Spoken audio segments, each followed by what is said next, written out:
बच्चों, आज हम लोग क्लास 12 का इकोनॉमिक्स पढ़ेंगे। चैप्टर दूसरा चल रहा है और लेक्चर 28वां होगा। इसमें हम मांग की लोच मापने की विधियाँ बता रहा हूँ। पहला विधि कुल व्यय विधि हो गया। कल हमने पढ़ाया था प्रतिशत विधि, बहुत बढ़िया से उस पर सवाल भी हल कराया था। और तीसरा है जो मापने की विधि, जिसे हम बिंदु विधि या चाप विधि या ज्यामिति विधि कहते हैं, अंग्रेजी में कहते हैं पॉइंट मेथड। तो इसे आइए देखते हैं। मांग की कीमत लोच की माप बिंदु विधि। इस विधि को मार्शल ने, ध्यान दो, कुल व्यय विधि को भी मार्शल ने दिया था, प्रतिशत विधि को प्रोफेसर फ्लक्स ने दिया था, बिंदु विधि को मार्शल ने दिया। इसे ज्यामिति विधि या चाप विधि भी कहते हैं। इस विधि में मांग रेखा के किसी बिंदु पर मांग की लोच की गणना की जा सकती है। जिस बिंदु पर मांग की लोच की गणना करनी हो, उस बिंदु से नीचे वाले भाग को ऊपर वाले भाग से भाग देने पर मांग की लोच ज्ञात हो जाती है। अब हमें पता है, समझ में नहीं आया होगा, अभी समझ में आ जाएगा चित्र की सहायता से। मांग की लोच का सूत्र होता है मांग वक्र का निचला भाग और बटा मांग वक्र का ऊपरी भाग। तो सबसे पहले बच्चों हम एक मांग वक्र बनाते हैं।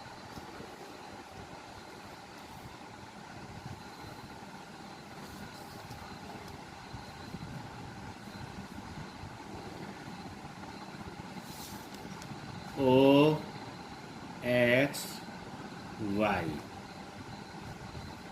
इधर है मांग और इधर है कीमत। अब देखो मांग वक्र बनाते हैं।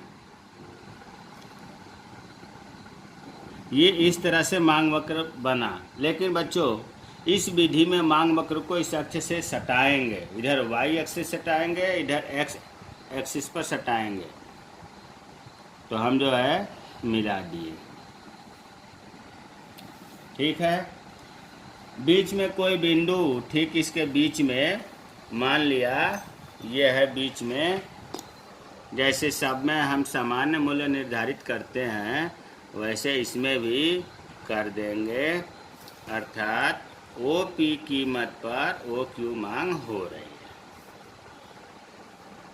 अब आपको समझ में आ गया होगा, यही चीज़ कह रहा है कि मांग रेखा के किसी बिंदु पर, चलो हम बिंदु मान लेते हैं। एक बिंदु ये हो गया ए, एक बिंदु ये हो गया बी, ठीक है, और एक बिंदु ये हो गया सी, एक बिंदु ये हो गया डी, और एक बिंदु ये हो गया ए।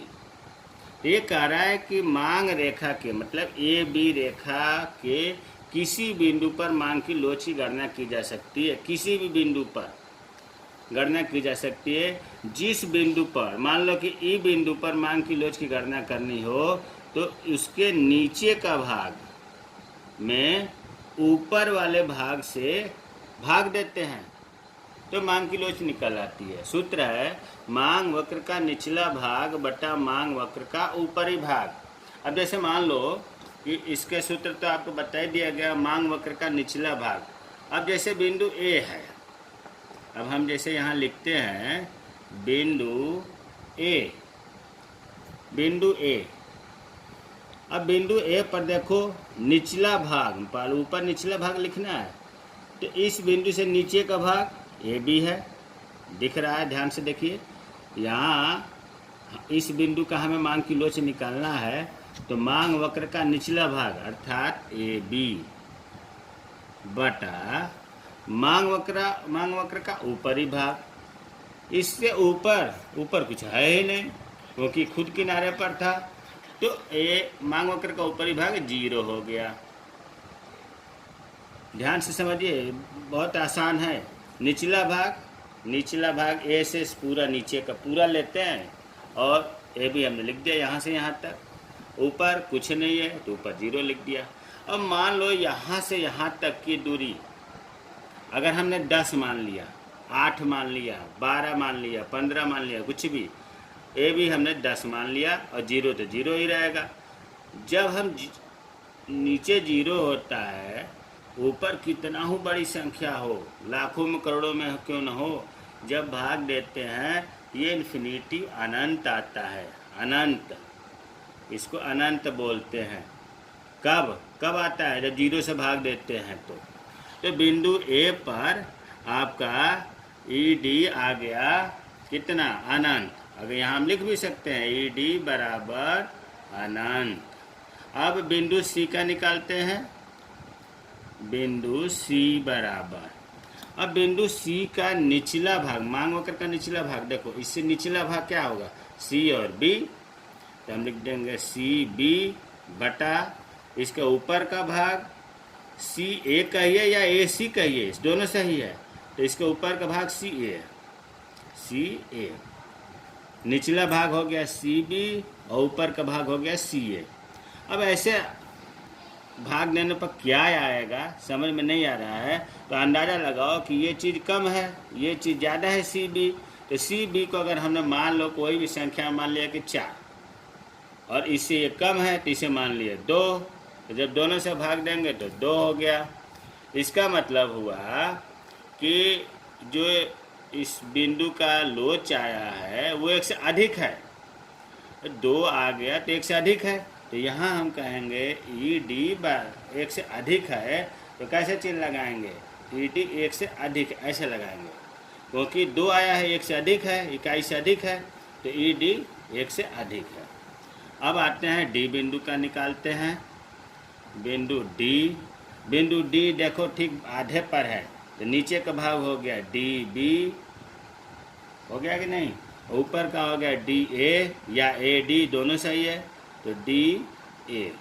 अब ये बीच में है तो इधर का मान लिया 2, ऊपर का ये देखो 2 माना गया है, आप 4 भी मान सकते हैं, ऊपर भी उतना ही है, तो 2/2 कट गया 1, अर्थात इस बिंदु पर ED बराबर 1 है, मांग की लोच।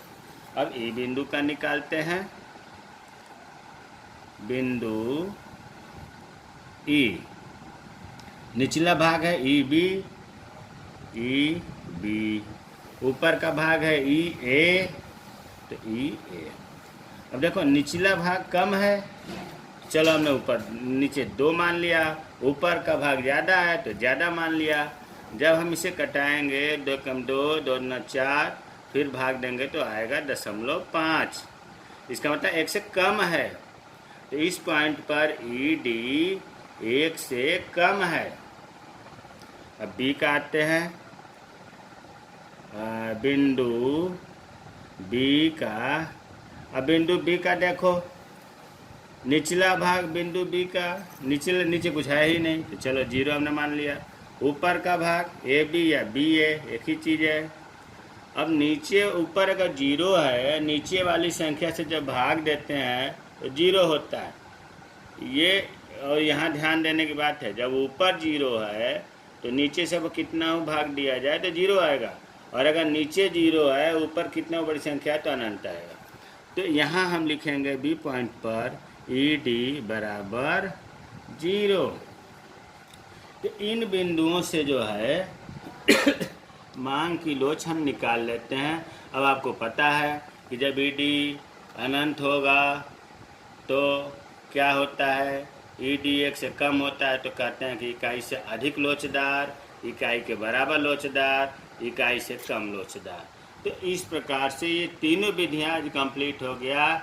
इम्तहान में सबसे महत्वपूर्ण जो है प्रतिशत विधि से सवाल पूछा जाता है, बिंदु विधि बहुत कम पूछा जाता है, कुल व्यय विधि और प्रतिशत विधि सबसे महत्वपूर्ण है। बिंदु विधि भी बहुत आसान है, चित्र बना करके इसका एक उदाहरण मानकर वर्णन कर देते हैं।